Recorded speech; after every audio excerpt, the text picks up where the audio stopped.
Today's video is a complete guide on painting knights. I'll be showing you how to paint the horse, leather, metallics and much more, only using easy to follow techniques. I'll begin by working on the horse. Over my sloppy base coat, I'll apply a nice layer of black to work from, followed by stippling some burnt umber. I'm using an old brush for this to take advantage of the split strands.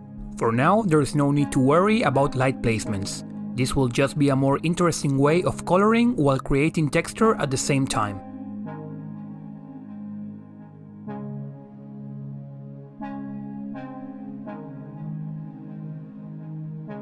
Using a more yellowish brown, I'll apply a diluted layer of paint to add more color and a subtle blend to the stippling.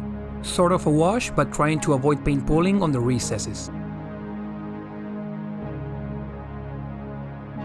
Once dry, the color won't look as striking, and will be followed by a bit more stippling going lighter and lighter.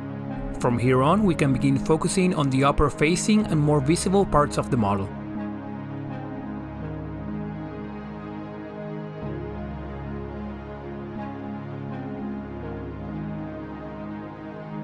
Back to my base burnt umber, I'll apply more diluted paint towards the hooves, to add more color variety, and I'll incorporate more black while moving closer to the bottom so as to create very easy transitions.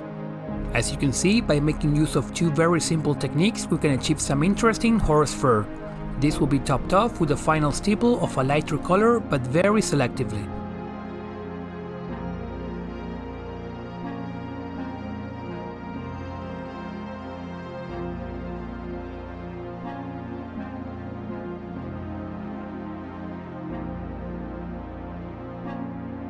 Next, I decided to apply the rest of the base coats as I suggested on my speed painting guide, so as to reach a milestone of the model being half finished.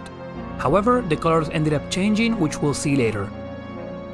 For now, let's have a look at the horse's barding. To build up the lighter tone, I first applied a solid base coat of grey, since working from black would be dreadful. Initially, the plan was to roughly sketch the volumes and smooth them up through glazes. If you saw my Knight of the Realm video, you have seen me take this approach with red. As you can see, the sketch itself can be quite rough and get fixed up later.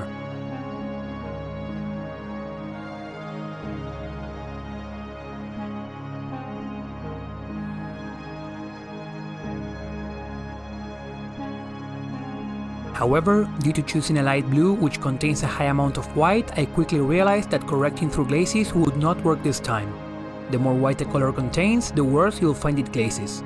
And while not impossible, it would take too much work.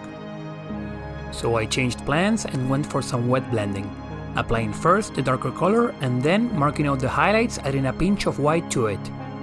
The paint isn't allowed to fully dry after each tone is applied. I instantly move on to the lighter one so as to have both colors meet wet on wet for an easy blend. Most colors change their look when going from wet to dry, so after one pass I take a moment for the paint to dry and see where I'm at.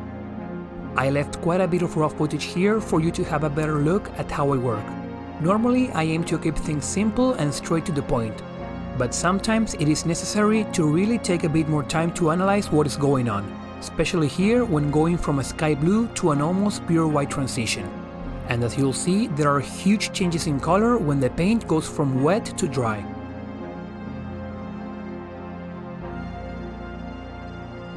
Right now, the coat I'm applying looks almost the same as the one I just applied before, but once it dries, you'll see how we get a much deeper light blue tone.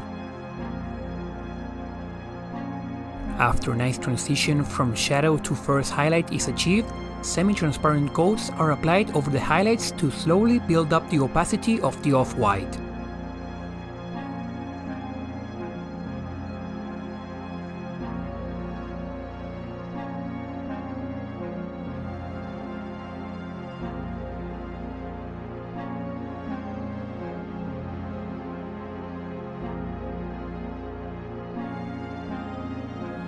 I hope this longer explanation didn't come up as boring. This part of the paint job was one which couldn't be cheated through some cheeky technique, and I didn't want to give you false expectations of it being easy. At this point, having a better look at the finished barding, I decided the rest of the base colors needed a change. On one hand, I painted the padding with a slightly bluish grey, and highlighted it by adding small amounts of the same white I used before. first, covering the whole square, then half of it, and finally just the top.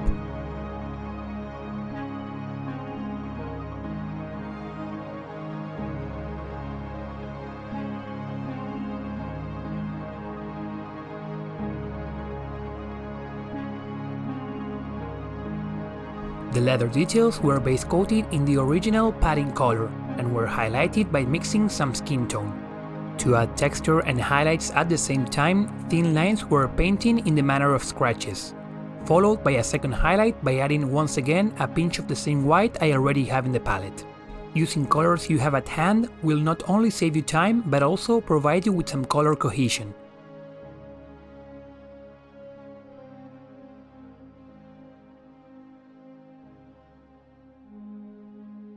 To blend this all together and reincorporate the reddish value, an homogeneous layer of diluted dark reddish brown was applied in the form of a glaze. We're close to finishing. Let's have a look now at the metallics. I used a lighter tone for the chainmail and a darker one for everything else. But to be honest, I could have used the same color all around.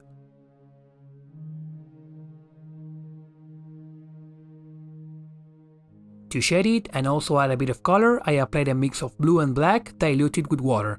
Over the chainmail I diluted pure black to differentiate it. Feel free to use washes, diluted inks or whatever you like, but as you see, diluted acrylics like I've been using throughout the whole video will work just fine.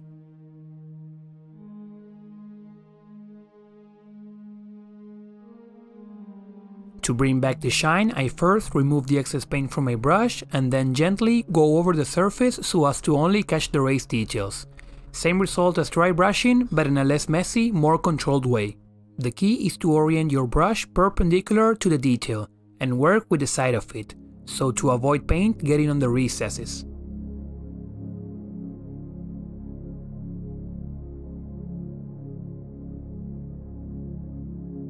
Over on the wider armor plates, some lines in the manner of scratches are applied the same way I did with the leather. Through the combination of edge highlighting and scratches, the shine of the armor will be brought back, while adding texture and keeping the dark blue shading.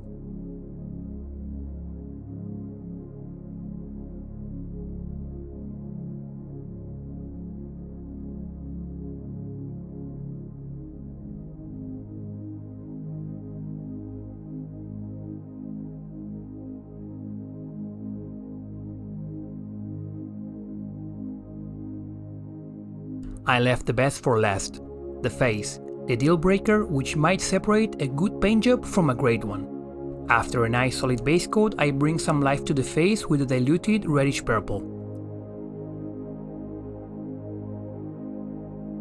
From there, the cheeks, nose and forehead are highlighted, going brighter as the highlights get smaller. While I'd love to take my time explaining this as I did with the barding, I've already done an in-depth guide on painting faces which I'll link above.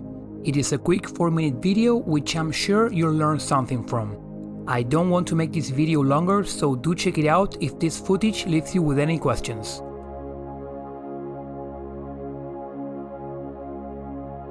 One thing I like to do after I'm done highlighting is applying a thin layer of the base coat to blend everything together, making sure no diluted paint pulls on the recesses.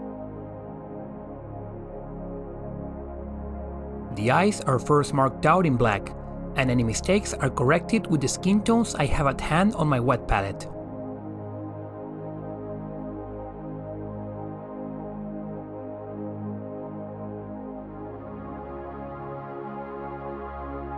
Using white, I mark out the eyeballs, leaving some black around, not only to frame it, but also to work as eyelashes.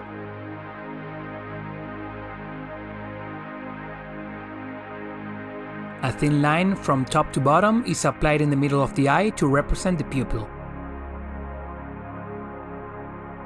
After so many bluish tones, an orangey brown hair will be nice to add some contrast to the piece.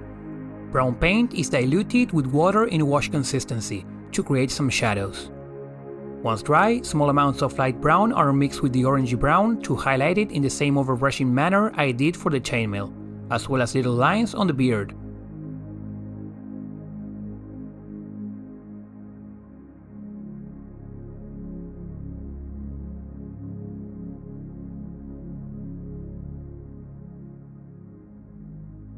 With that final detail done, the model was finished and I was left with this. I hope you enjoyed this longer video and that at least one of the techniques covered are of use to you. Big thanks as always to my patrons Alexis C and Kayab. This model will be the first out of a whole Bretonnian army I'll aim to paint before April. If you'd like to see my progress, regular updates will be posted over on Patreon for free. I'll be back again with another tutorial next week, so I hope to see you then.